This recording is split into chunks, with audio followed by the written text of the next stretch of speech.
What's going on, world? Hey, everybody. It's your guy, TJ, Mr. New Cool. And it is your perpetually tired pterodactyl, Dani. Oh, so you're just evolving on us. I know, it's like a What Pokemon. kind of noise does a pterodactyl make? No, like, Okay. Okay, I'm going to start using it. So, So no more... So I've kind of like evolved. I feel like I'm like a Pokemon. You are a Pokemon. So I've like Charmander. Now I've like evolved to Charizard. Right? Yeah. I mean, that's the right order, evolution. right? I don't know what comes after But you Charizard. went- I know it's like 3, but it's like usually like 3, but I just knew the first and the second one. Nah, you went from the first to the third. So who's in the between? It's Charmander, then It's Charmander, Mm-hmm. Char something, and then it's Charizard. Okay. If I'm not mistaken. Let me All right, well, check. I'm still tired, but, you know, I think I might move away from Pigeon in 2019, because that always leads to argument. Charmeleon, and then it goes into the last one, Charizard. Oh, I'm a Charmeleon then. So my student's calling me right now. Oh. He'll have to wait. How are you, Dani? I'm okay, actually. How are you? I'm doing good. You rocking this Bantu knot hair thing going? Yes, I have my headscarf on. Okay. Listen to Erykah Badu. Not All really. you need some incense, and you know what I mean? Well, Don't put that voodoo on me. I just didn't have time to do my hair, that's all. Don't put that voodoo on me. All right. Well, it's another episode. And I want to apologize for, I listened to last week's episode and I was so congested I could barely understand myself. So See, I was going to talk about that. Okay. I was going to be like, you sound better this week. But then I didn't want you to be like, you're being shady and all this I wouldn't other have stuff. thought you were being shady. I'm just cooling out right now, you know? I wouldn't have thought that you were being shady if you said I sound better. I feel better. That's why I sound better. But, so we always have our elevator talk. Do you want to go first? Or you want me to go first? You can go first. Okay, so mine's kind of a two-parter, but it's kind of related. They're both political. So I'll start with going down. Just to put it out there, this government shutdown is fucking bullshit. Trump is a piece of shit, and the fact that shut up, throw me off. So the fact that there are people, and I think too, like, let me back up. I think I wanted to touch on this because, like, you and I live in the DMV. We live in Maryland, so we know a lot of people who are government employees. I feel like sometimes if you live outside of the DMV, your likelihood of knowing, like, federal employees or federal employees decreases pretty significantly, so it kind of seems a little far removed. But Trump is trying to build this stupid-ass wall to protect people from these non-existent threats, and it really just irritates my spirit that people have gone through the holidays, they're going to work, we're going to work and not getting paid. Some people's, depending on what type of job you have, when the government does reopen, they're not getting retroactive pay, so people have bills to pay, people have children to feed, and now it's to the point where, like, they're literally opening up food banks for people who are gainfully employed because they have gone without a paycheck now for several weeks. And even, so much so that, like, the schools, or they proposed, I think, in the schools in the surrounding counties around DC and possibly in DC as well, to offer, like, free lunch to all students whose parents are federal employees and haven't been getting paid. Shit's just whack. It's awful. It's terrible. And I just wanted to use our platform to talk about how Trump is yet again another steaming pile of dog shit.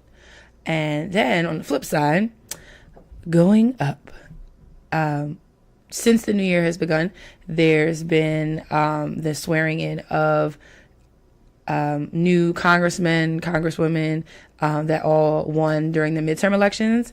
And one of them is like the kind of like the new darling, whatever you want to call it, of the Democratic Party, is Alexandria Ocasio-Cortez.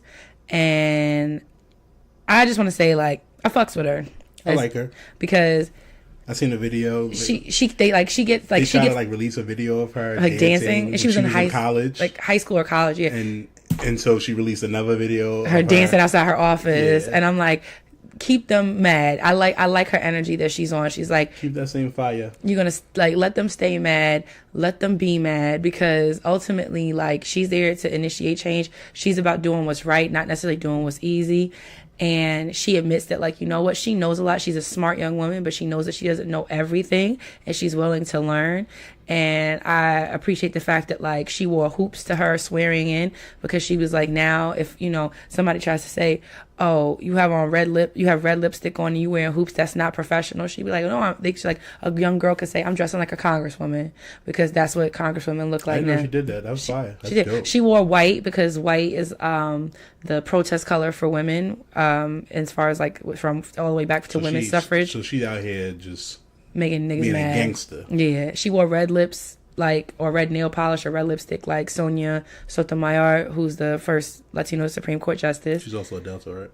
No, not to my knowledge. No, I don't think so. Sonia Sotomayor? No, I'm sorry. Thinking about Soledad O'Brien. Oh, yeah. So I apologize. So, and then she wore the hoops because she's a girl from the Bronx. So anyway, that's my going up, because Alexandria has all these old fogies, whatever you want to call them, out here mad. She got the ruffling feathers and continue to ruffle feathers. So that's my elevator talk. I'm going to stay up. All right. Getting LASIK this week. Yes, this week. So when this Round airs, 2. I'm going to be recovering. Yes. So kind of excited. Yes, we got to keep taking away from your eyes. Hopefully this lasts longer. Yeah, I don't know how that's going to work. She moves wild, and then she's going to see this mask on my face, and she's going to think it's a game. And yeah, she's going to, because, I mean, she already tries to play with your my sleep apnea mask. Yeah, yes. You can tell people I have sleep apnea. Okay, sorry. You know. Listen, there's nothing to be ashamed of. It's not. So, TJ has a sleep apnea mask, and sometimes, not as much anymore, but when she was like 9 months old, I feel like she used to be like, she used to love the, like. She doesn't like the air no more. Yeah, she used to love it. She's too grown for it. She's matured. Our baby's growing up. I'm excited about that. I'm excited for it too. You know, got this nice little FSA that's going to pay for it. Yes. So, you know, slinging and banging, moving my bricks, doing what I do. Okay. Counting on insurance. Okay. What else am I happy for? You won't have to wear glasses again. Yeah. I just hope that it lasts longer than the first time. Well, the first time you kind of got, like... I'm not saying that the procedure went poorly or anything like that, but I think, like, the fact that you got it in New York and you lived in Maryland. I think I should have stayed in New York, or I don't know. I should have probably did more research. But I'm a candidate. It works. We're going to get this thing done. New eyes, new me. And now you don't have to be like, where are my glasses? Facts. Because that should be annoying. And then I can start buying sunglasses. Oh, yeah. Because I'll be able to see, you know. And listen, new year, new me. Okay. You know? Welcome to the visually sound side of things again. You know. I mean, my vision is still much better than what it was. And it's better than what yours was. Ever. Okay, but mine is great now. Yeah. Thanks to modern science. Yes. And mine took the first time. Ooh. That wasn't shady? That was shady. Oh, okay. That was See, at least you can admit when you're being shady. I know when I'm being shady. I don't be shady. You don't know. I be honest. You see, this is where we get messed up. You are shady. How? From last week to this week, people told you about yourself because of how you come across. And so instead of talking about you're being honest, you're not being shady, receive the information. When I'm telling you that you're being shady, receive it, because I'm telling the truth. Mm-hmm. So, you know, when you're being shady, admit it, like I just did. Oh, if I was being shady, I would. I was just being honest, but you weren't. Anyway, let's go into relationship tips. Okay, just moving right along. Right along. All right, you want to go first, or you want me to go? I'm gonna go first. Speaking of last week, you know, my guy Rock. Hi, Rock. From Unpopular Opinion hit me up, and he felt that I was too mean to Dani. Mm-hmm. And I'm like, yo, this is just me being me. Like, I'm giving the people who I really am. Sometimes but then it made you're me think, and I'm like, person. maybe sometimes I come across like an asshole. You don't say. You know, but it's because my wife is telling me, and she's always nagging. So because she's always like, it's like, you know what I mean? You're full of shit. I don't nag you. It's like in one ear, out the other. It's kind of like a parent, you know? It's like when a parent tells you something, it's like, oh my gosh, here they come nagging again. And you are a parent, so that's not being shady or nothing. But based off of that, I took that criticism, sent Danielle a message, and said, hey, babe, I apologize. Dani was just like, well, I know you pretty much, and, you know, I can see where it can be considered you were being mean, but, so, you know, with that, Rock gave me the idea that be open to criticism. And I think that's important. A lot of times for me and Dani, probably more so me, criticism is not something I take well. So it's a new year. I'm just trying to be open to things. So because of the situation, I was able to give you guys a tip. So be open to criticism, and that's in the workplace, that's in your relationships, your friendships, you know.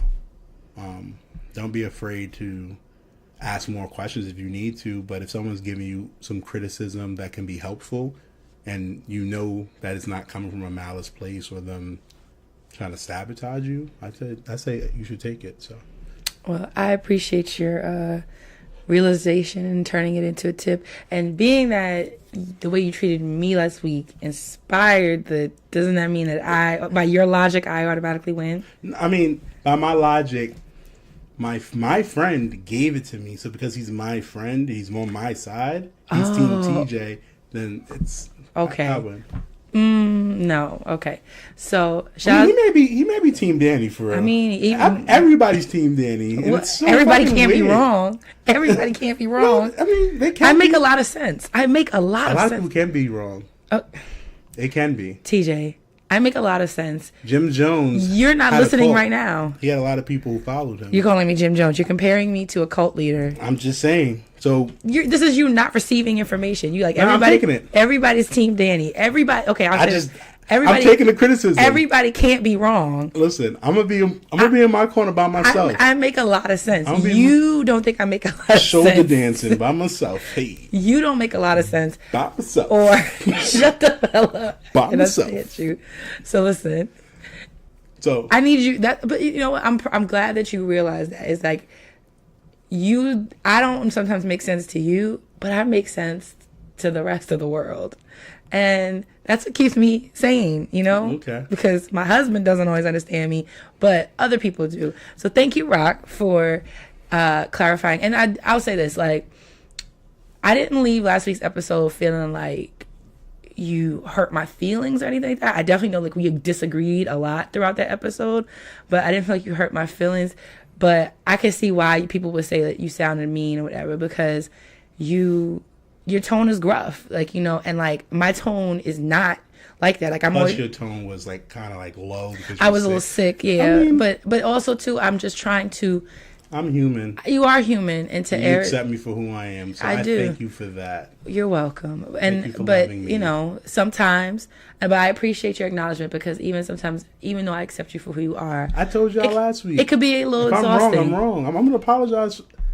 Yeah, if you're wrong, you're wrong. If you think you're wrong. No, I don't have to think I was wrong. He said whatever. I said. So if I said you sounded mean to me, would you have apologized? After a few days, maybe.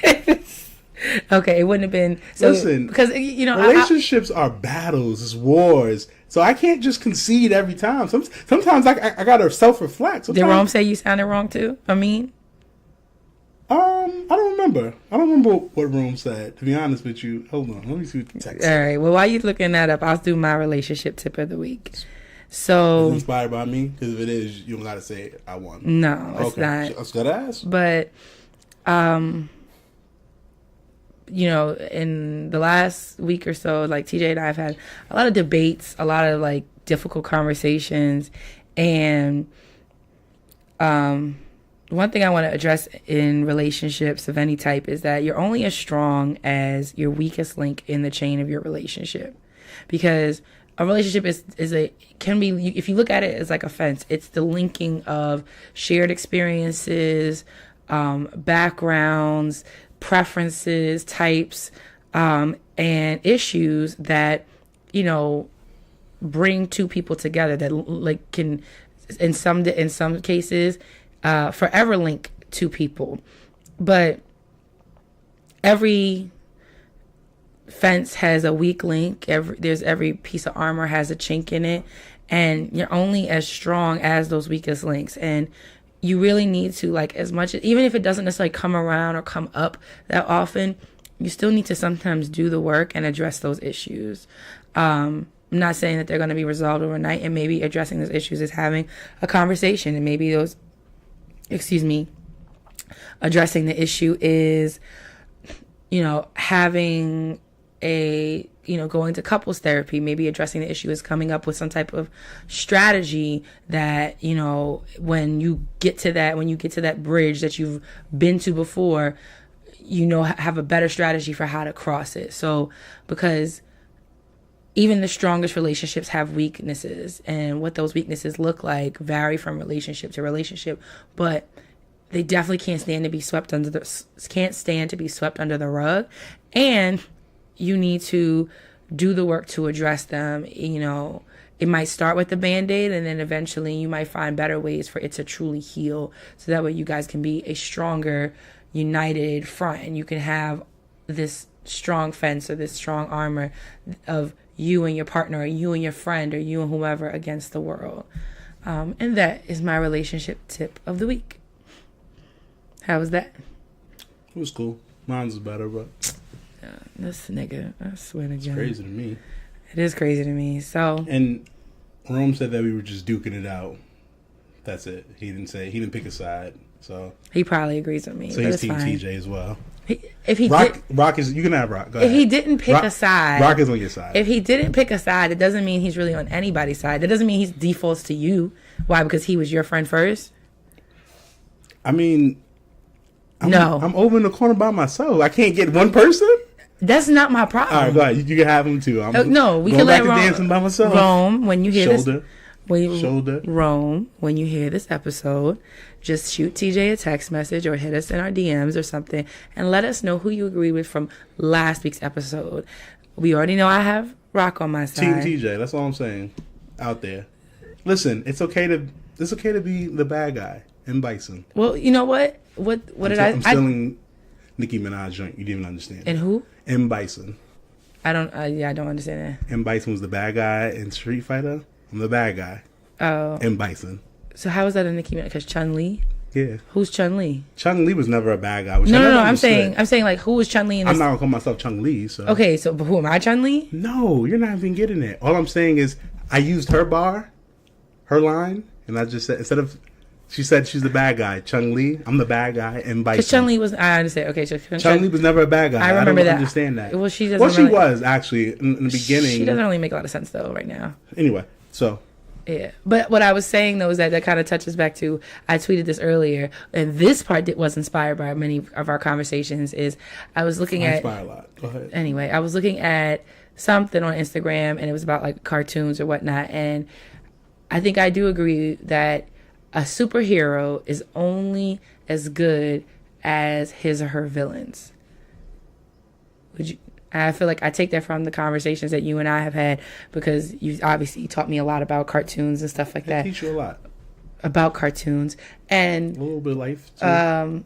And like that's kind of been the issue with like DC versus Marvel. It's like DC Marvel has trash ass villains, and so Marvel, part of what the thing is that Marvel has really good villains, which is what makes it that much more entertaining. So they got better writers.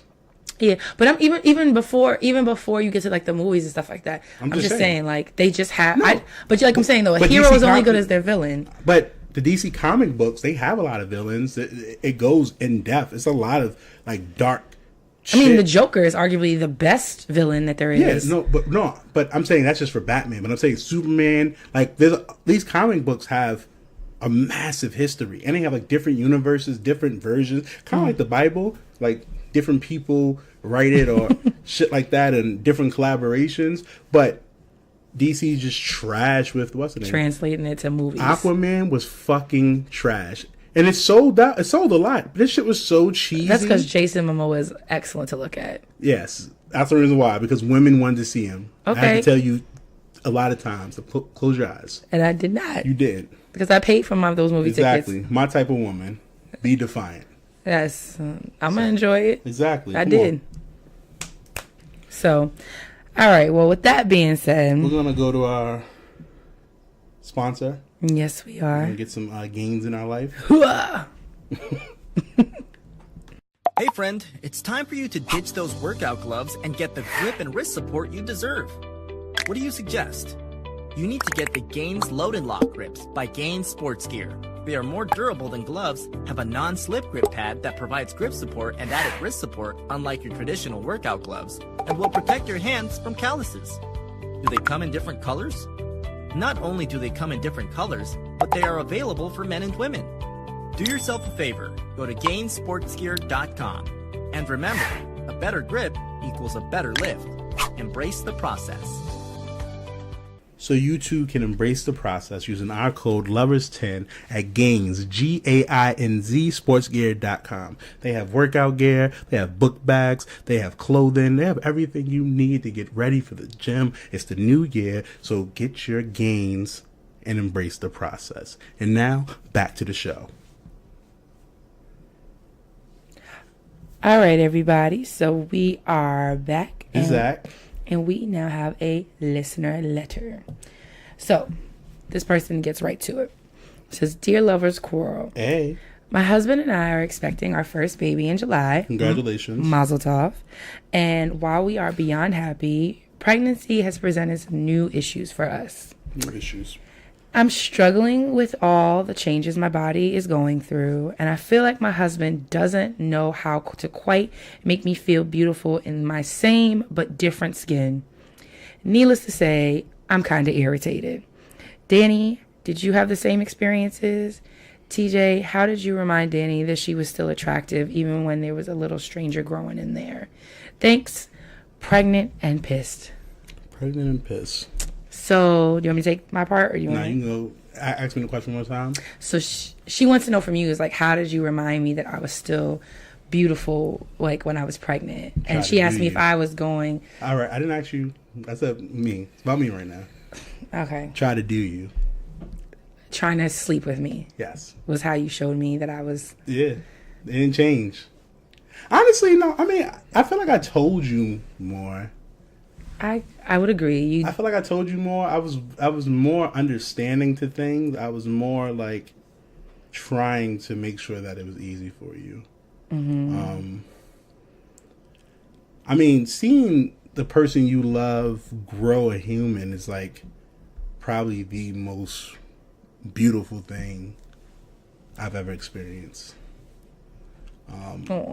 And knowing that the person you love is sacrificing their life, their body, their mind, their fun to, make you a father is just like, it's a humbling experience, It made me respect women more, Before, if someone was ugly, I would say a woman's ugly, period. Laugh, joke about it. But I looked at women differently, and it's just like even the ugliest woman to me is beautiful because of what they can do. Like the fact that y'all can grow life is beautiful to me. Like, it made like Tupac when he was like, we all came from a woman. So like, why are we disrespecting women? Like, it made it make more sense to me. So for me, I mean, and granted, it wasn't always perfect. Me and Dani had our ups and downs, but it was more so. It made me have to communicate more with Dani, and ask her more questions to figure out how can I make her feel beautiful. I bought her prenatal massages because she said she was always tired. So I felt like if she got massages, she would feel beautiful still. And like I got relaxed. her waxes. Yes. So, that way she didn't feel, I mean, I tried to do the things that she was normally doing, so that way it's still the norm. But, I did, tell her she was beautiful, take her out. Like, I did the same thing, so that way it's still the same norm, but I may have told her she was more beautiful more times. I don't remember 100%. What did I do? You definitely, like, I mean, I will say that you did say that, like, you never thought I was more beautiful than once I was, like, pregnant with Tatum. And, like, I think you did say it more often, like, especially, like, once I guess, like, I started showing, because, like, of course, in the very beginning, it's like, you can't even tell. But, like, once I hit kind of, like, that 6-ish month mark, like, and it was like, ooh, there's a baby. Then it was like, you found me very beautiful, and you talked about that. And I'll say, like, TJ, TJ was really good at making me feel beautiful, and as far as like reminding me that I look good, or like kind of. And I'll say this though, sometimes though, his demeanor, it might have come off gruff, but understanding him, like, when I did have those self-doubts, because to answer your question, pregnant and pissed, like, I did have those moments where I was looking at my body and I'm like, I don't recognize my body. Everything changes.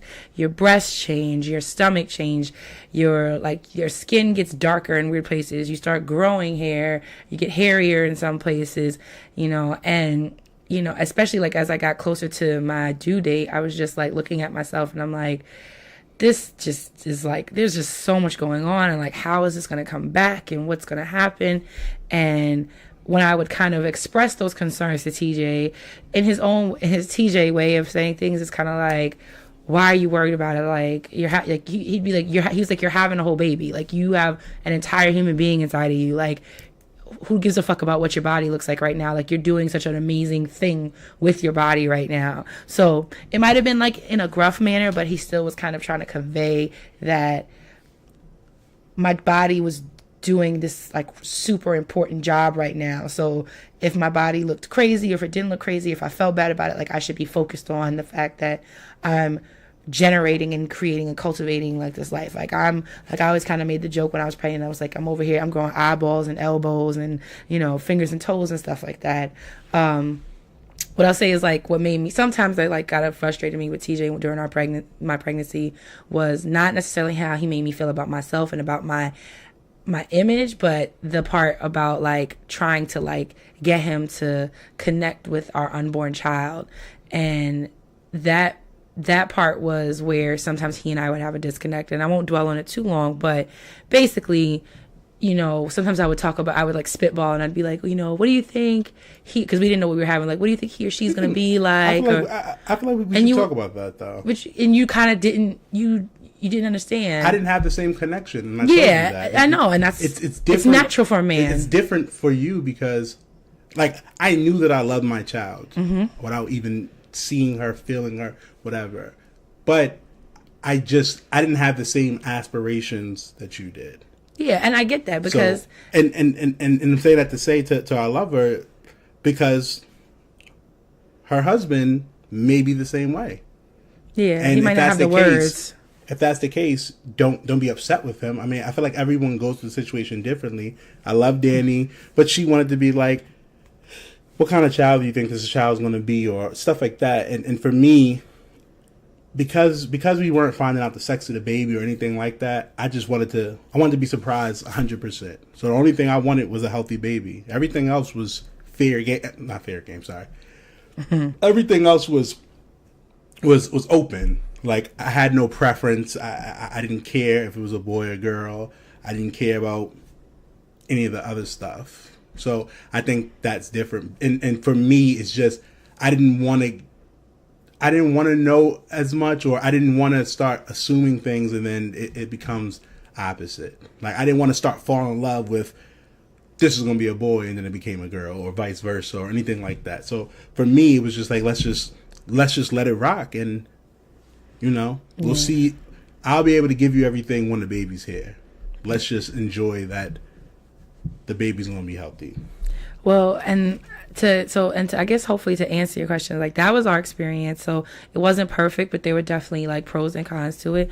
But I'll say is this is like you need to talk to your husband because you said this is January, you're due in July, and you have a good ways to go before this baby gets here. And at this point, and if it's your first pregnancy, you're depending on how you look, your weight or your body type before you got pregnant, your body is still going to be going through a bunch of different changes. And your husband, just communicate to your husband, tell him that like, listen, you can chalk it up to it being hormones, you can chalk it up to it being the baby, me, whatever. But like, I need to hear these things because this is a first time experience for me. I've never gone through this before. That's fair. And I need reassurance, even if it seems like it's silly and it's stupid, but there's literally something growing inside of me from the inside out. I would never, placate that. I think this is the one time that as a man, we can't read your mind. So what you said is right. Like, let him know this is what I need. Mm-hmm. Have that conversation. And during this time, this is an important time that you guys kind of have those conversations just about future things. Like the things that you may not think about, like daycare or, child rearing or, who's going to get up, who's going to sleep, how y'all going to arrange that stuff. That's something that you guys can kind of prepare now because Dani and I we didn't talk about it, and we had a little snag. There was definitely resentment in the early stages. And, that was due to miscommunication, but so it's important. So ultimately, I think just giving you that quick tip so that way you can, that way she and her husband can kind of work on it. So that way, because honestly, there's no way to prepare for a baby. And even when you are prepared for a baby, you're still not prepared. Because you could be preparing for this type of baby and then you get another type of baby. Yeah. So. And you can have one, like you said, like TJ said, you can have one expectation, but then your kid, like, and I think that's sometimes what we fail to realize is like from the womb, out the womb, like your kid is his or her own individual. Like, yes, he or she is going to do things that babies do, but, people are going to be like, oh, my kid started sleeping through the night at, 3 months old, and, I've had full night sleeps every night. And then you got people who are like, my kid's almost 4, and they still call our name in the middle of the night or whatever. And you can't prepare you can only prepare but so much for this new life. But to focus on right now, the job, the most powerful, meaningful job that you'll probably ever have as being a pregnant woman and then being a mother, like let your husband know, babe, this is what I need from you right now.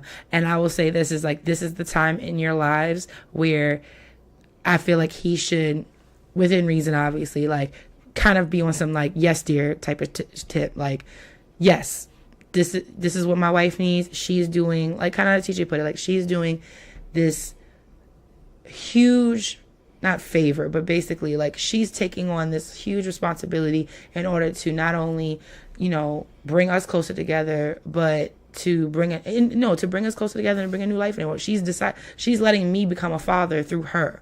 So I'm gonna give her what she needs. I'm gonna give her what she wants. If she wants affirmation, if she wants foot rubs, if she wants sleep, if she wants ice chips at 3 a.m., like that's what I'm gonna do. So, but the first thing that has to happen, though, pregnant is you gotta tell him, because I know as much as you may not want to, or you may forget to, or you think that he's just supposed to know, you just gotta be clear, be concise, and be like, this is what I need from you. And then if he still doesn't deliver on it, then you can zap out on him. So I hope that helps. And again, congratulations on the baby. You didn't say what you were having, so let us know what you have. And congratulations.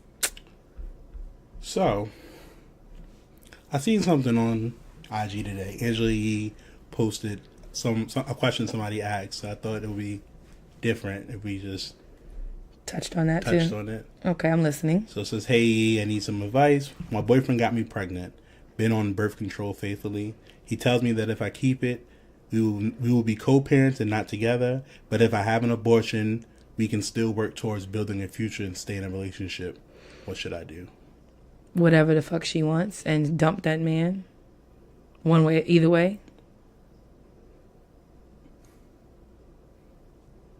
If she wants to keep it and co-parent and quit that nigga. Or if she wants to have an abortion and quit that nigga. So quit him either way. Yes. So if you quit him, why would you keep the baby? Because it's my decision. Maybe I don't want to get an abortion. Maybe I'm prepared to I'm prepared to accept the fact that I'm having a child, and even though he's a part of this equation, he doesn't get a say because it's your body. Yes, that's what we're saying. That's what I am saying. And you know I'm saying is fair? That what I am saying that his opinion can be taken into that she's taking his opinion into consideration. He obviously wants her to have an abortion, and he's telling her that if you make a decision to she also said that she was on birth control heavily. But birth control, nothing is foolproof. Okay, I'm just asking a question. So because the comments on here is like he's trash and stuff like that, and I mean I don't think he's trash for saying.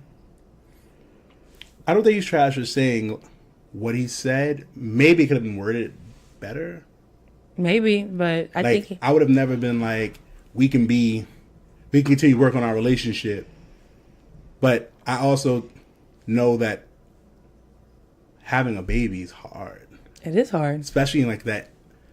If me and you would have been pregnant in like our infancy stage, we wouldn't have been together. Oh, absolutely not.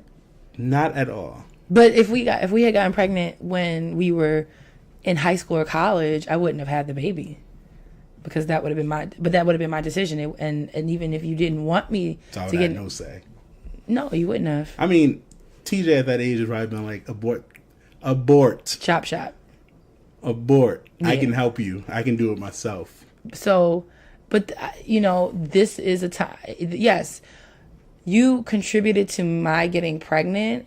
And I have the choice to take your feelings under advisement, but ultimately the final decision is going to come down to what I want to do. No, I get that. You definitely get that choice. But if someone is telling you, like, listen, you keep this baby, it's not going to work for us. Okay. I'll help you co-parent.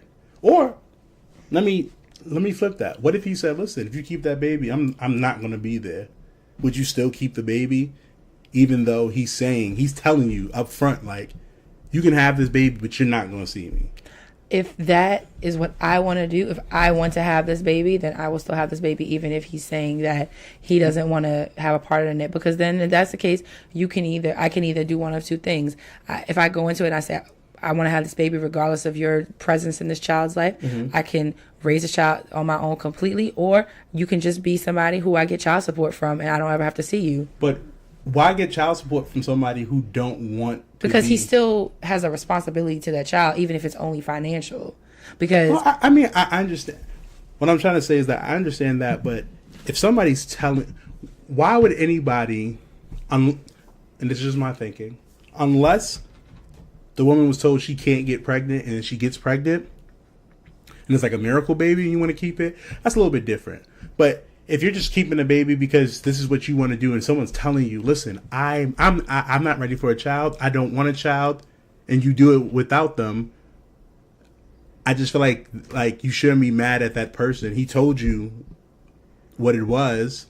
But did she say she was mad, or did she just say? I'm just saying, you know. I mean, you could be mad because this person is giving you an ultimatum on something that they contribute. It's like we created this perfect storm, but yet I'm the only one. Like he's like, I'm walking away with the umbrella.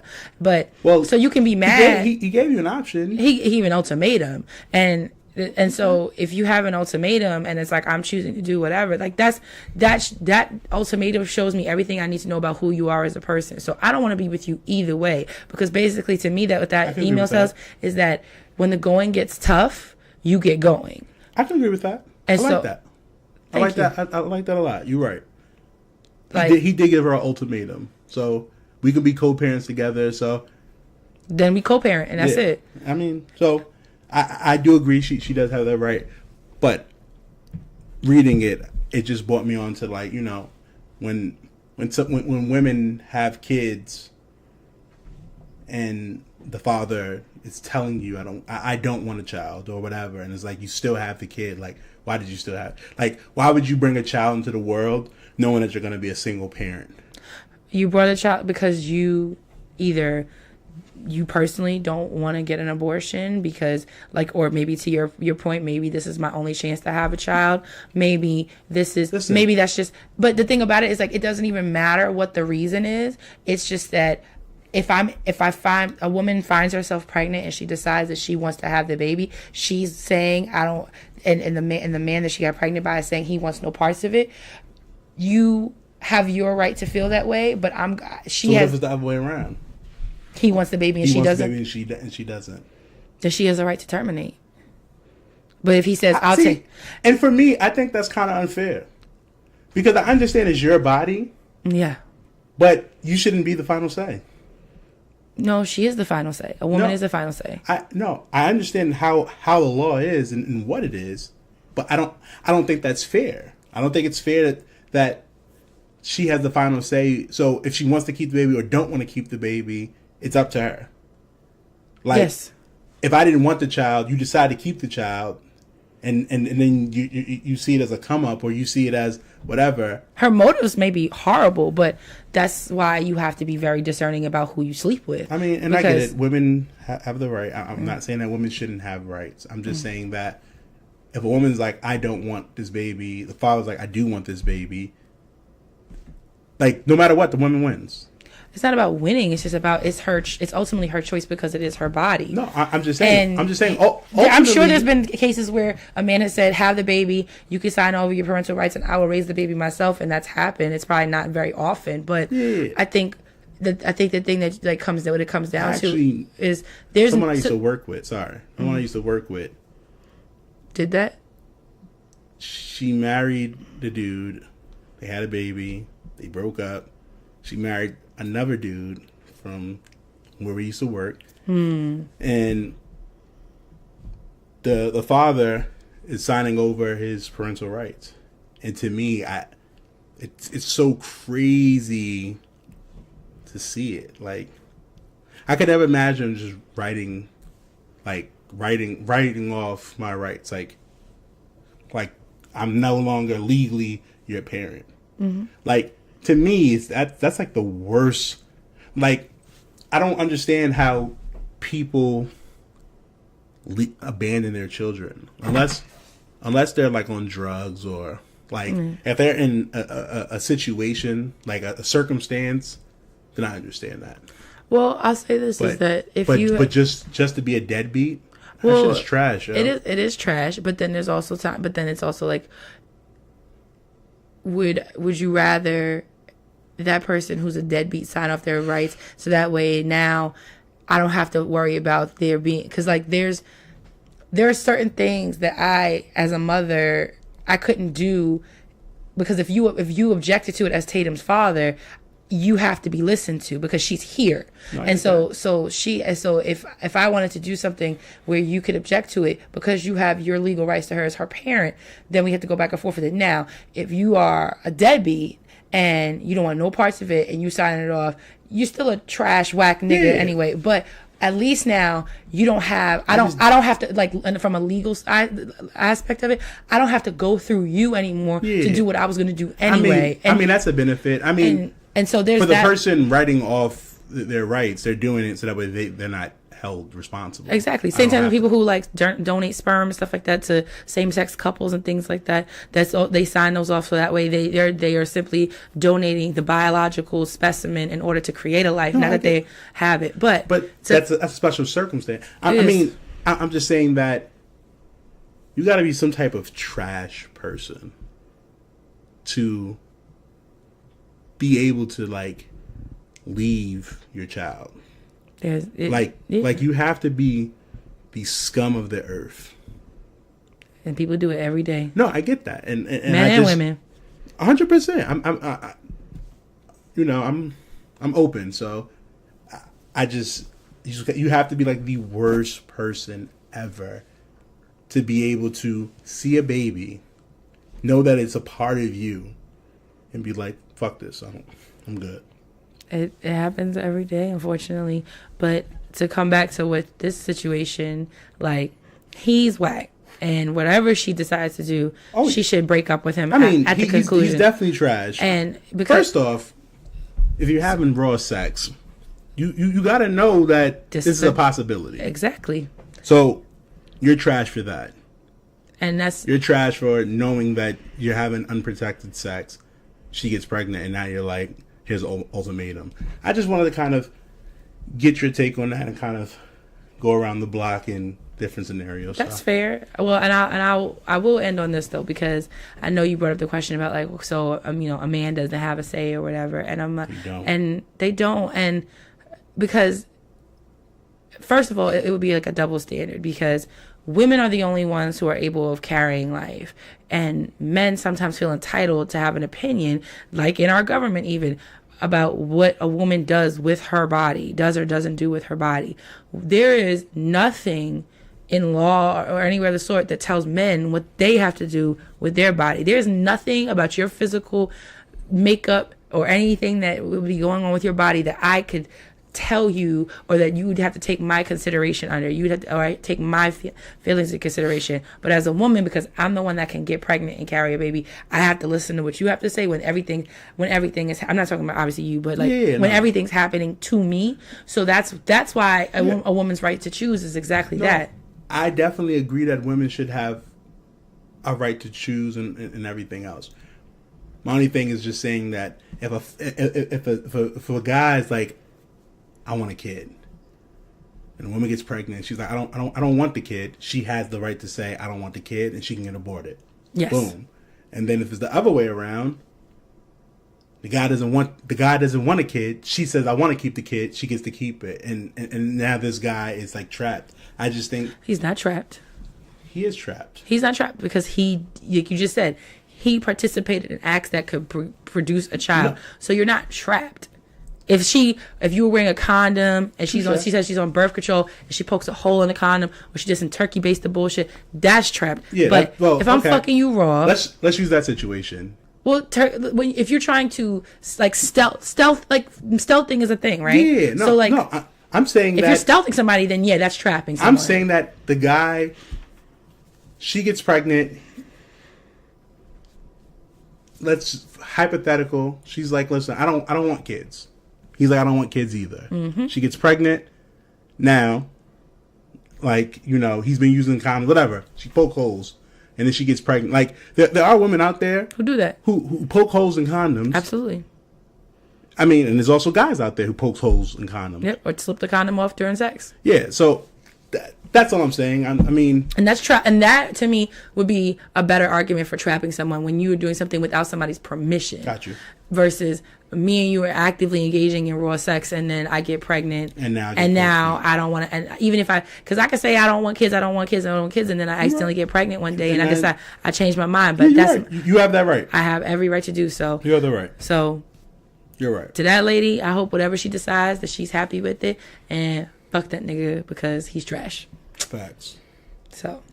All right, so we can get to our lovers quarrel. I mean, even though we quarreled throughout the whole show, for real, but I think part 2. I think we need to. Yeah, we're just gonna revisit it. Okay. We're gonna go back into this R. Kelly topic, Twilight Zone. So, I suggested to TJ that we revisit it because the episode aired on Friday, last week's episode, and me and TJ got into it about it a lot. And then Saturday night, or Saturday night is the last one. Saturday night, is when you came home late, right? You were out. You went out Saturday night. I don't know. So let's say you went out Saturday night and you came home and you were like, okay, I think I might have to I'm at 98%. I really need. No, Sunday night. Sunday night. Okay. You was away. Okay, and you were like, and trying.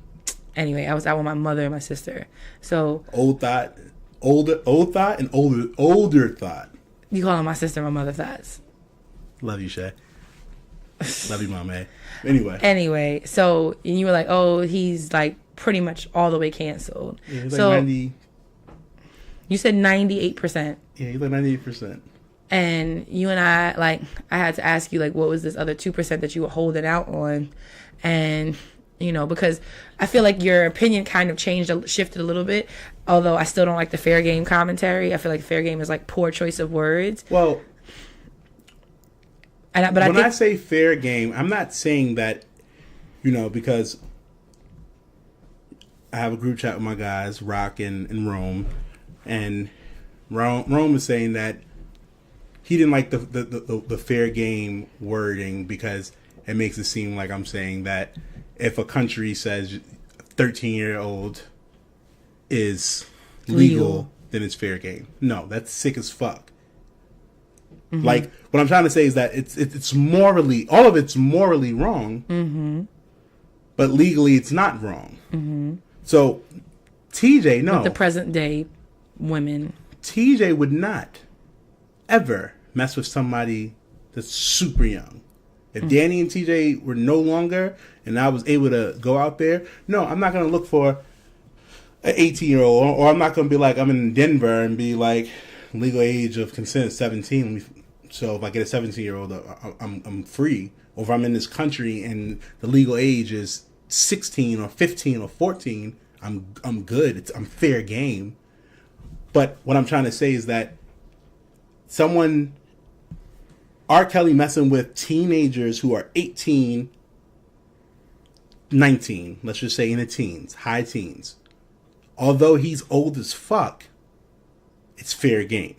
Meaning that it's okay that he's messing with them because legally, he's not doing anything wrong. So maybe morally, he is wrong. Morally, yes. You're an old ass man. Find yourself a mature woman who's lived life a little bit. These teens, yes, they're more starstruck than anything.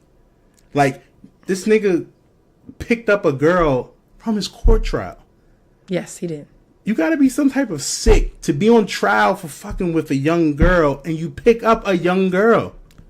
You agreed. And so I have 2 points to make towards what you just said. Go ahead. Where I think, so one, if you're saying that you recognize that the reason, so if your wording is poor, and the fact that you keep saying fair game, why can't you just articulate it as what he's doing is morally reprehensible, but I'm just trying to, let me finish. Too many big words. I'm trying to, shut up. I'm trying to express that he's basically working through a legal loophole, even though he's still fucking with girls who are young and impressionable, and he's brainwashing them. I can say that he's working through a legal loophole, but and it's still morally wrong. And my part why two, do I have to change what I'm saying? Because words matter. I understand. Okay. But if I'm saying that something is fair game in the context of, in the United States, he's messing with someone of legal age, it's fair game. So I'm not talking about fair game for every country. I'm not telling you fair game for everything. So fair game is, I feel like, a phrase that's used when you are like, you know, all bets are off. Like, it's, you know, it's up for it, you know. It's so I looked it up. It says fair game is a person or thing that is considered a reasonable target for criticism, exploitation, or attack. So when you say fair game, so R. Kelly's fair game right now. Yes, he is fair game. Fair game for anybody to say anything that they want about him. Anytime a comedian does something or someone says something, they become fair game to society. Yes. So your use of the word fair game, of the phrase fair game, is set in the context that you're using it in, makes it sound like it's that these young girls are, it's reasonable, meaning it's so that's the thing too. So that it's reasonable to target them for exploitation, like because they are legal. So under this definition right here, and I think that's why. Where's the definition coming from? The internet, Google. So I think that's what Rome and I are trying to get at, which is acceptance, subject, or target for criticism, scrutiny, mockery, or attack. So that's the thing. So it's like fair game means it's like, okay, it's reasonable. It's not unreasonable for this to happen. And in this case, we're talking about exploitation of younger women. I'll concede. So, thank you. I will concede. My point two. I will concede. My point. So I don't mean fair game. See, when I'm thinking fair game, I'm thinking like, if we on a basketball court and this person is injured, and I go at him, he's fair game. Once you step on that court, if I was on a basketball court and there was a girl on the court, I'm going at her. Okay, that's because she is fair game. I'm not thinking like because it's reasonable. She made the willful decision to get on the court with other men. So an 18-year-old, that's not reasonable because they're not legally. It is no. So say, but I'm gonna concede. Say that he is preying on young women who, in the eyes of the law, are legally able to consent. That's so many words. I just concede. You got it. What he's doing is morally reprehensible. I'm definitely not saying that. My point two to you was with this whole R. Kelly thing was, you acknowledge the horrible human being that he is. Mm-hmm. You acknowledge the fact that these women are telling the truth. Some of them, yes. We've talked about that. I'm not saying for the sake of time I'm gonna move on. Why the second time you're gonna move on? You yourself so are not willing, or not say you're not willing. So what we're gonna do? You yourself have reservations about taking an action against R. Kelly, all that you can do in order to I'm not taking an action walk the from walk it. That aligns with the talk is to stop listening to his music. I'm not listening to his music. I said that there are songs that mean something to me. There's none of his sexual songs. There's nothing like that. But I haven't been able to say straight up, I'm definitely not ever listening to him. As far as, like, if I'm out and he plays music, I'm supposed to be like, R. Kelly's singing.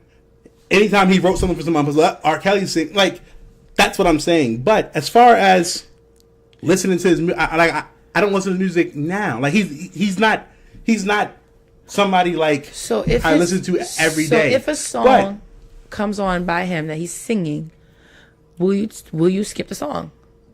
If it came up on my phone, yes, I would skip it. If the song was that spiritual song, I would make sure to turn it. I would make sure that there's no R. Kelly songs on my phone, so that way you and the world can feel whatever. I mean, it's not all about me and the world too. It's about you, and that's the thing. Yeah, but about me, it's like I don't care for R. Kelly as much. Watching the video is definitely compelled me and definitely made me take a notice and say, you know what, he does need to be canceled. Okay, he does need to be like, what he's done is what's the name, but. That documentary, there were a lot of parts where I had questions. There was a lot of parts where I'm like, that doesn't kind of sound whatever. All right. And my thing is, I want to be able to make my own decision. So that's a big part that we're kind of leaving out. I want to be able to make my own. I don't want to say that I'm not going to listen to R. Kelly no more or whatever, just because everybody's saying I'm not supposed to. So would you have come to that decision on your own? And when will you come to that decision? Yes. You have come to that decision. Yes. I've come to that decision. Every day that I think about it, I get more and more, like, I have more and more feelings about it. I have more and more distaste. And that's why I wanted to revisit it, because I feel like 100%. But I just had a thought though too. And I realize that your evolution of your thinking has changed day after day, and more that you reflect on it, whatever. And that's fine. But one thing I was thinking of was like,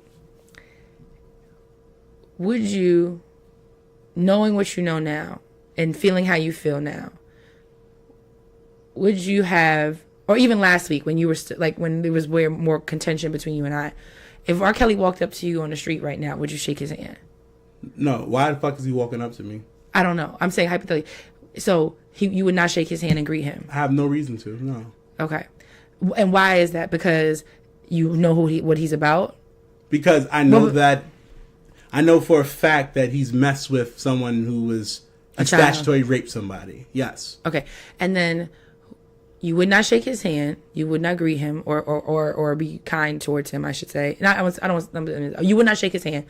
Would you take $10 out your pocket and give it to him? Why am I giving $10? Because I wouldn't give $10 to my favorite person. Okay, well, the point I'm trying to make, the point I'm trying to make is not even just to you, but to anybody who's still talking about the R. Kelly thing, who's still on the fence or whatever.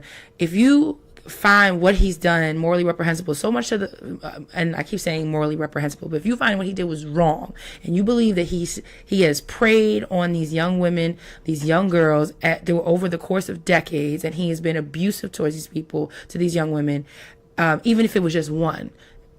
If you would not walk up to him, if he walked up to you and you would not shake his hand, and you would not take $15 out your pocket and hand it to him, because let's say $15 was the cost of an album back in whenever, if you bought a CD back in the day. I never bought R. Kelly CD. Well, I'm not saying you though. I'm saying I'm just saying. Okay, so I'm speaking to those our listeners who are on the fence about canceling him. If you wouldn't shake the person's hand and you wouldn't hand over your hard-earned money to them, then why? If you're not going to do that, that you playing his music. So this is when I just ask my question that I've always asked you About Michael Jackson? Yes. Okay. So do we do the same thing with Michael Jackson? So I'll say this, because he went on trial. R. Kelly went on trial. Both found not guilty, and they said today, Horrible Decisions did it, and they had like Jade, Michelle Hope, and Jamila, and they were saying like they kind of use it like George Zimmerman was found not guilty. Would you have your black son around him? Absolutely not. Yeah. So Michael Jackson, there's been allegations, strong allegations, that he touched kids, and people joked about it for years, similar to Michael Jackson. I mean, to R. Kelly. So do we need to do Surviving Michael Jackson now? And then if someone decides to do that, do we cancel Michael Jackson? So because his allegations was molestation of little kids. Same thing. His is probably worse because it's little. Yes, you're making a face, and I'm saying it's worse because it was known that Michael Jackson was having little kids. So that would be considered pedophilia. And people were calling R. Kelly a pedophile. Well, that's the wrong term. Why? Pedophilia is... Michelle Hope said that there's 3 terms. It's... Oh, fuck. I'm going to find it. Go ahead. So I'll say is this. As far as this whole Michael Jackson comparison, those things don't have to be mutually exclusive. Now, I'll say this. With Michael Jackson, he's dead. So he's not preying. If this is what he did, he's not preying on anybody else anymore. Secondly, I'll say that there are definitely things that we've heard and we've kind of known or whatever, but they've never been, with Michael Jackson, they've never been so like comprehensively put together in a 6-hour series that would kind of spells things out for you. So if they had done that, if they do that, that's the difference. No, well, it's not necessarily, part of it, that is part of the difference in that there's a greater understanding and clarity to what R. Kelly has done and is still doing to this day that makes it very easy to make an informed decision. Michael Jackson, there's definitely allegations, there's suspicion and everything like that. And I'm not saying that I'm not trying to pick one or the other, because I'm a bigger Michael Jackson fan than I am an R. Kelly fan. So I'm going to try and weasel my way around this. That's not what I'm saying. What I'm saying though is that it's not, to me, it's not as clear cut, only because R. Kelly's, like, this weekend's, the last weekend's Surviving R. Kelly series kind of like was the nail in the coffin for me. So if I get a nail in the coffin like that with Michael Jackson, I have to keep the same energy and revisit how I interact with Michael Jackson's music. But because it's not there yet, I can't give a complete answer. Because I can't give a complete answer. You can do the research to see the stuff that's out there. You can make that decision right. I could make that decision right now. I could do all of that. Cancel Michael Jackson. And if I did, and I found if I found evidence that showed it, then I would do that. But my thing is this: is that you had the evidence for R. Kelly. Now you have the 6 hours of information of stories that are compelling and that you believe in the very bare minimum. You believe, let's say, 85% of. Yeah. 85% is too much. 100%. I'm not taking it away from that, babe. I'm not. All I'm just saying is that we are so quick to judge all the time. People are very quick to rush to judgment. Yes. Whereas TJ, yes. I want to hear R. Kelly's side. I know you don't. He's canceled, whatever. But for me, what if it comes out later that this was all lies? And what if it doesn't? No, But like sometimes you don't have to. You do not have to hear somebody's other side. And I agree. You don't have to hear somebody's other side. But you want to hear. TJ likes to hear people's other sides. I like to be able to make a sound judgment. It's kind of like, and I probably get this from my father. You got to argue, you know, and you got to be able to hear both sides. You got to hear the point so that way you can nail it home. So for me, I have to hear both sides. That way I can make my own judgment. Now, again, watching that video, I kind of go back in it, and that's why I think about it so much, and I become more sick to it. Because when the tape came out, I was, 12, 13? Well, you're definitely young. We were like in middle school. It was definitely LimeWire age, because I've definitely downloaded it. Mm-hmm. You know? And when I seen it, it was just like, this nigga, it was funny. It was, you know? It was funny to me at that age. Mm-hmm. And at that age, it probably would be funny. Like, it was just like, this old nigga messing with these young girls. He's wild. Yeah. But now that I'm 30, and I'm pretty sure I felt like this probably when I got older, like in my 20s. Now that I'm older and I'm like, this is somebody's daughter, and this nigga's peeing in her mouth, and how can he get hard over this? Like, I remember being that young and just looking at this, and I'm like, her body's not even fully developed yet. How can, you know what I mean? But at that time, it was just like, I knew older niggas who, or I didn't really know them, but I've heard stories of older niggas fucking with younger girls. Like, it was just like, it was a cultural norm. 100%. And it is a cultural norm. So now that I'm older, it's making me more upset. And then I have a daughter, and I'm like, you know, but what I know now is that I wouldn't, like, if this person is known as a predator, I'm not going to send my daughter to him. I'm not going to be like, it's okay. There's definitely a responsibility of the parents as well, but it doesn't negate. I didn't say that. I'm not saying you saying it. I'm just saying. I know, but just because somebody brings up other things doesn't mean that anybody's negating the fact that R. Kelly is a piece of shit. And so so then what I'll say to you is that I know there are certain times where you need to hear both sides of a story. I need to hear both sides of the story all the time. No, okay. So if you walk in, you can't tell me. I can't tell you. You can't tell me how I'm supposed to feel. I can't tell you, how but I'm supposed to register I can't things. tell you how to feel, and I can't tell you how to register things. But I can tell you that sometimes, in my opinion, you don't need to hear both sides of a story, because if you walk into a room and if you see a video of somebody stabbing a person to death and they're standing there with the bloody knife over the body, now do you still need to hear an explanation as to what happened? I seen the video. Yes, I seen the video. You saw the video, and now this person. All right, so in the video, he just stabs the person to death. He stabs the person to death. So automatically, this person is guilty. Stands over the person with the bloody knife, and then you see the video. But now the person says that wasn't me in the video, and everybody's in line. The people that were in the house that was lying, the eyewitnesses are lying, and you're telling me then I still need to hear his side of the story because he's denying it. I'm going to hear the story regardless because Is it going to? My thing is, it may not change it. It's the same thing with the Kanye West situation.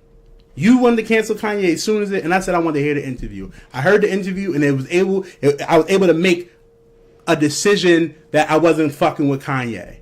Mm-hmm. But I needed that. Just because you don't need that, that's okay, and that's what makes us perfect in the world. We can be different people, and that's my biggest thing. I'm not going to just cancel R. Kelly because everybody else saying that you're supposed to cancel R. Kelly. I need to be able to feel like I'm canceling R. Kelly because I have enough facts and I have enough feeling and everything in my body's telling me this is the right decision. But I'm not going to do it just because everybody else is saying, oh, you're not supposed to like R. Kelly because of this video.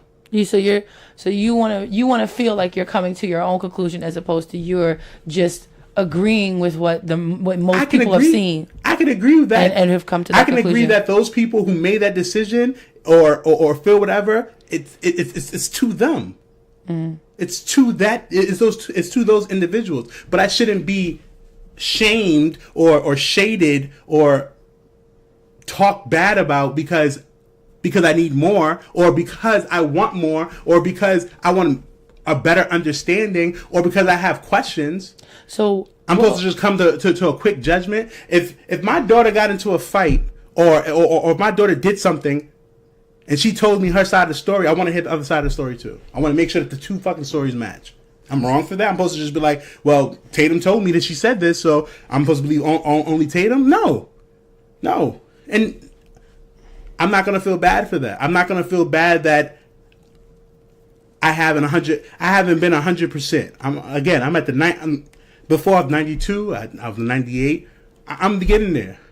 He's a piece of shit. I agree with that. I don't have to have his music. I don't have to listen to him. I'm okay with canceling R. Kelly. So what is it? So what if he never admits that it's him? What if he never cops to it? What if he's always going to deny? Well, if that's his side of the story, does that change anything? If he denied, well, he's denied up to this point. No, he hasn't. He actually said that he did mess with young girls, but they were always legal. But we know that that's not necessarily 100% true. So he's lying. So you still want to hear. I didn't say that. What I'm trying to say is that I don't have to make the same decision when everybody else make the same decision. You want me to? You want to come to the decision on your own. Yes. That's how I live my life for TJ. I don't live my life for other people. I'm just saying that. All right, but what I'm trying to say is that you're able to cut people off regardless. 100%. I just feel like I'm able to draw. Certain things are very clear cut to me, and they're something. Certain things are, and so it doesn't take me long to come to a conclusion. Okay, about those and there are other things that I have to marinate on. Absolutely, everybody's different. This is just not one of them. Okay, and for you, it's not. For me, it is. For me, I guess that's the part that frustrates me. For me, it was. Well, I mean, we talked about it, and for me, it's kind of. I've always felt like I can separate the two. And I still feel I can separate the two, but should you? Yeah, exactly. Should you? Should you separate the two? Should you still stream his music and he still get money off of it? What do you think? No. Okay. But again, I had to do more research. I learned today that just if somebody's song is on one of your playlists, it counts as a stream. Regardless of it being online, offline, it counts, is what I read. And that's why I deleted I have 2 songs on my playlist that he's on, and I deleted them. So, I mean, that was my first step. So I can agree to that.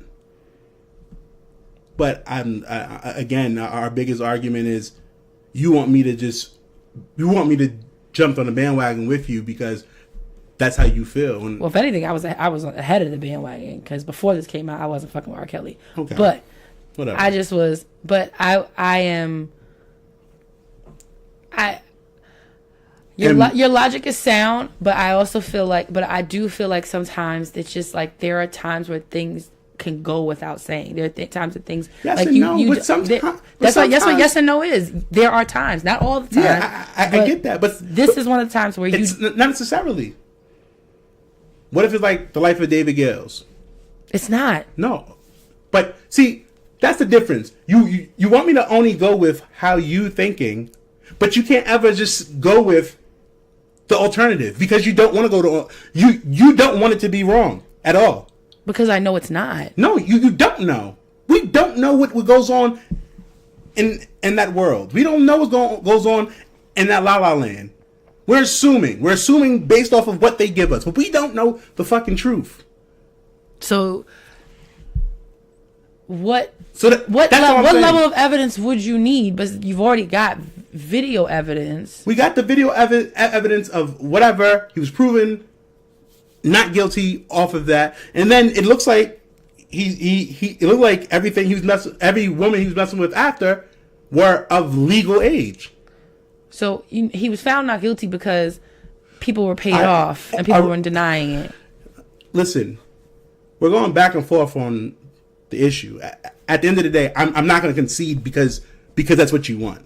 I'm not gonna be like, fuck R. Kelly. I hate R. Kelly because Danielle wants me to go with the masses. I don't want you. It's fair. Like, you have to allow people to process things the way that they process things. Okay. It's like grieving. So you're slow. You're just slow to. I'm more open to to not making a judgment just because I'm making an emotional judgment because that's what everybody's doing. We can agree to disagree, and I'm okay with that. But I'm not going to make a judgment just because you feel like I should make the same judgment. I don't necessarily agree with making judgments. I wanted to hear what Kanye had to say because I wanted to be able to understand where his thought process was coming. And then after I seen his thought process, I'm like, he's not right. He's not in his right mind because I've seen that before. So now my thinking is way different of Kanye. 100%. So he needs help. And the only difference with Kanye is that Kanye has money and he has access. And everybody's going to keep on getting him, and they're looking for him to say crazy and stupid shit because it sells. It sells, and it's great for social media, and you get a whole bunch of views. But no one is saying, listen, if we see Kanye, we're not reporting none of this shit because he needs help. That's the difference with that. But back to what I was saying earlier, there's different stages. Thank you, Michelle Hope. There's hebephilia, which is early adolescent children. There is pedophilia, which is hold on. So what age group is pedophilia? Pedophilia is looks like it's 10 to 13, and then the last one, 10 to 14, and the last one is ebephilia, and that's 15 to 19. So those are the different. So he would fall under pedophilia and ebephilia. Technically, yes. Not technically. The girl in the video was 13. That's what I'm saying. Technically, from the video, yes. Why do you have to act technically? You still have to add technically because he was found not guilty. He was found not guilty because he paid people off and they denied it. Okay. Her father was playing guitar on his albums following the release of the tape. Listen, sometimes you just gotta. Listen. Okay. Let me say this. Sometimes you have to. I'm not telling you what to do. You are. You are trying to. Sometimes a person has to be like. It looked like R. Kelly. If it looks like a duck and it walks like a duck and it talks like a duck, then it's a fucking duck. And it's just like if he looks like a creep and he walks like a creep and he talks like a creep, he's a fucking creep. But legally, it can be considered slander if you were to say R. Kelly had sex with a young girl. You technically cannot say that because it was proven not guilty in the court of law. So yes, I'm still going to use the right verbiage. I understand you're angry and all this other stuff, but that is what it is. So because you're just being politically correct with your language. Yes, I'm allowed to be that. You are. You can do whatever you want. Whatever. Well, I'm glad that you conceded that fair game was poor word usage. Sure. And I'm glad that you, even though you're slow to judgment, you've come to the conclusion, or you're at the cusp of the conclusion that you are full. Your cancellation of R. Kelly is full, and that way it's your own thinking and volition and doing. Happy wife, happy life, they say. So and not he's canceled, and not jumping on any proverbial bandwagons or anything like that. But he won't be at your parties and none of that stuff. I personally feel like there are times where you need to be slow to judgment, and then there are other times where if Occam's razor is, and let me hip you up what Occam's razor is. Occam's razor is usually is the belief that, or the system of thinking that usually the simplest answer is usually the most correct one. Not always. I've had friends who went to jail for something that they didn't do, but everything looked like they did it. And through time, they got off because, oh shit, it wasn't that person. So I'm supposed to just, if somebody gets arrested, I'm supposed to just be like, oh, he did it. Fuck the story. That's not what I said. What I said was that sometimes the simplest answer is usually the most correct one. Okay. And in this particular case, I feel like the simplest answer is the most correct one. For you. For me. I just don't think it's fair for people, for people to tell other people how they can process things. I'm not, period. You know what? I can't tell you how to process things. I just am a little flabbergasted at why it's taking so long. I can't tell you how to process things, but it just surprises me that like it requires this, and it makes me wonder if it's like, is it more about wanting to feel like you're having you don't want to make it, you want to make sure you feel like you're having your own independent thought, because I'm like that too sometimes. I want to make sure. Sometimes I don't. Let me.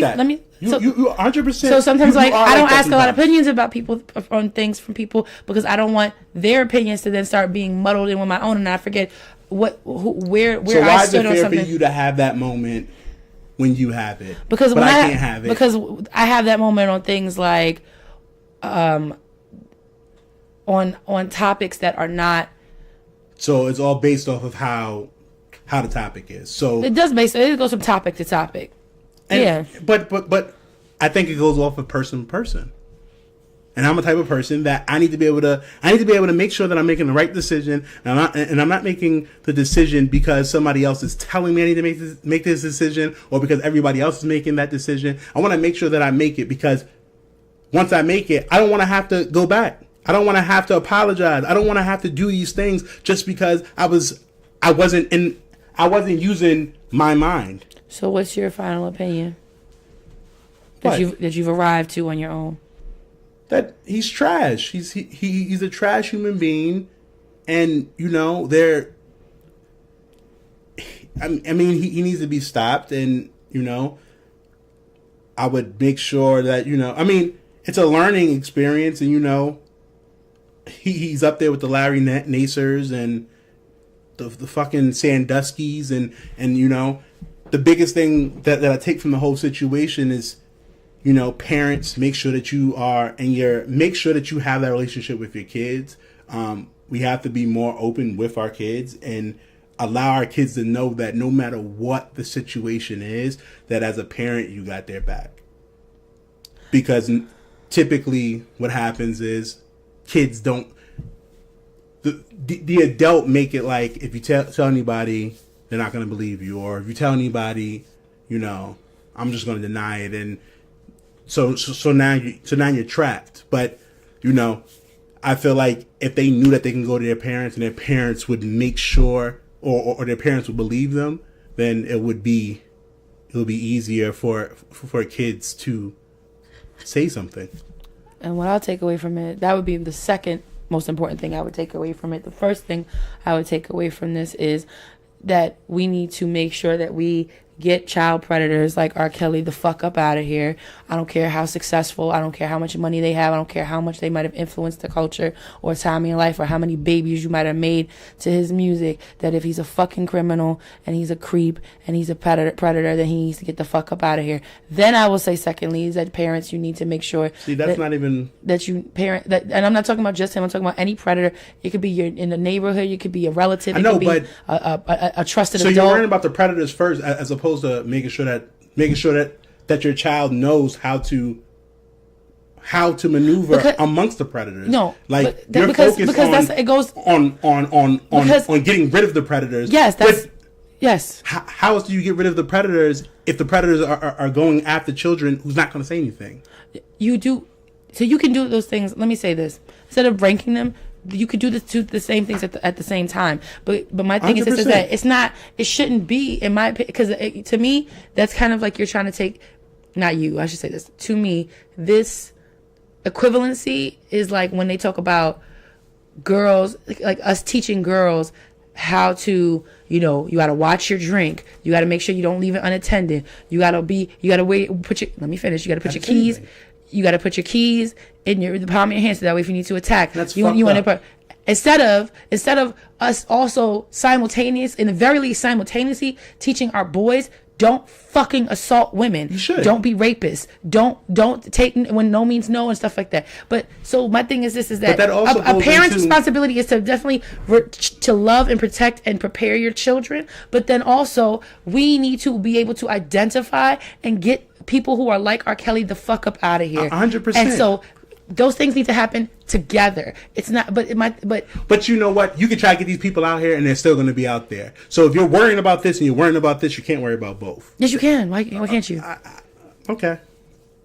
So then you can multitask. you can. It's not about multitasking. It's about. If you're doing something simultaneously, that means you're doing 2 tasks at one time. Is that not multitasking? Sure. If you want to call it multitasking, that's fine. So you can multitask those. You can, but multitasking because it's not real. You're not literally literally trying to rid the society of a child predator and talk to your child at the exact same time. Okay. That's multitasking. What I'm saying is that you can give your energy to both. And listen, we can agree. Sorry, we can agree to disagree.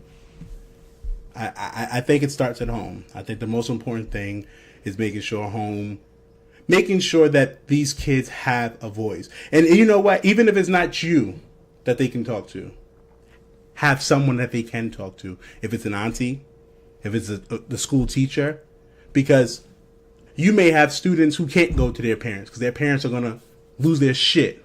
So they may have to go to you. Mm-hmm. I'm just saying that kids, most of the times kids don't say anything because they're afraid of what can happen. And I know that not be believed. And I know that when I grew up, my mother and my father instilled always be truthful.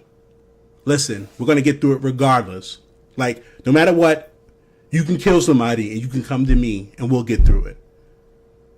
And what I'll say is this, is that I agree in that you need to instill in our children, boys and girls, that you don't think you're saying boys and girls, and that they need to be. We need to protect them and we need to prepare them for the sick people that are out there in the world.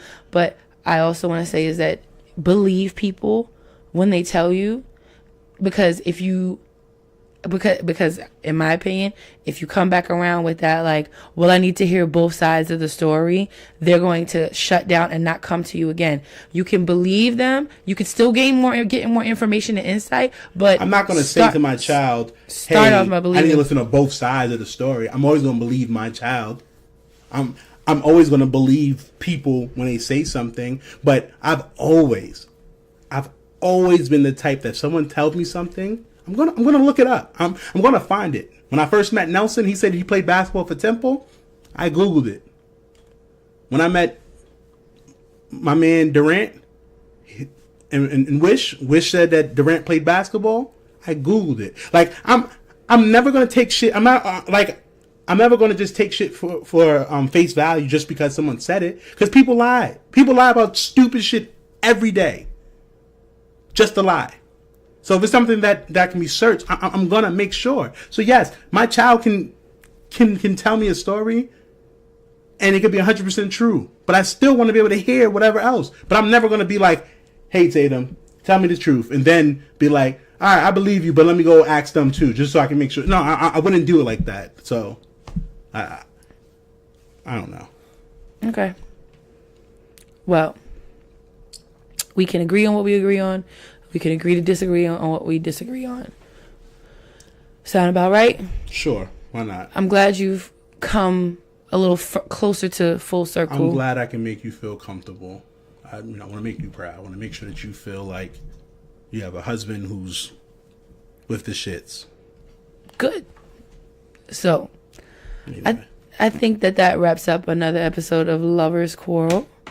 As always, if you have any questions, concerns, comments, or anything of the sort, you can always follow us and comment and reach out to us on Instagram at Lovers Quarrel Show. Hit us up on Twitter at Lovers Quarrel 7. Or, of course, you can hit our inbox at loversquarrelshow@gmail.com. As always, I am your... What did I say this time? Something pterodactyl. Permanently tired pterodactyl. And you are? I'm Mr. New Cool TJ. And, thank you for checking in to another episode of Lovers Quarrel. As always, we fuss. Well, we fuss a lot. Yes, we do. And we fight. A lot. But we love. That's a pterodactyl. Bye. Later, y'all. Say bye-bye. Bye-bye.